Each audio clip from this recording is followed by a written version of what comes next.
তো গাইস আপনারা দেখতে পাচ্ছেন আমরা প্রাসাদের ভিতরে যখন রাজারা যুদ্ধ করত তখন হচ্ছে যে এগুলা ব্যবহার করত যুদ্ধক্ষেত্রে, যখন শত্রুরা ছিল তখন এগুলা দিয়ে হচ্ছে যে শত্রুদেরকে দমনের জন্য এগুলা করতে পারতো। এদিকে আসেন, এই যে দেখান, মানে যেটাকে বলা হয় মিসাইলের মতো, যে এই যে যেরকম মিসাইলের মতো দেখতে পাচ্ছেন, এখান দিয়ে বোম বের হয় আপনারা দেখতে পাচ্ছেন।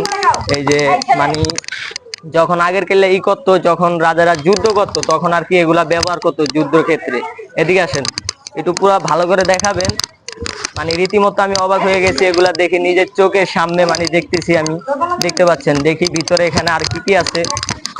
এই যে দেখতে পাচ্ছেন, এদিকে আসেন, এই যে এদিকে আসেন, এই যে এখান দিয়ে সম্ভবত হচ্ছে যে মানে একটা গুহার মতো দেখা যাচ্ছে, সেটা কিনা মানে এখান দিয়ে হচ্ছে যে লোকজন মানে হতে পারে যুদ্ধ সময় যখন পালানো যায় সেরকম একটা গুহার মতো দেখা যাচ্ছে আপনারা।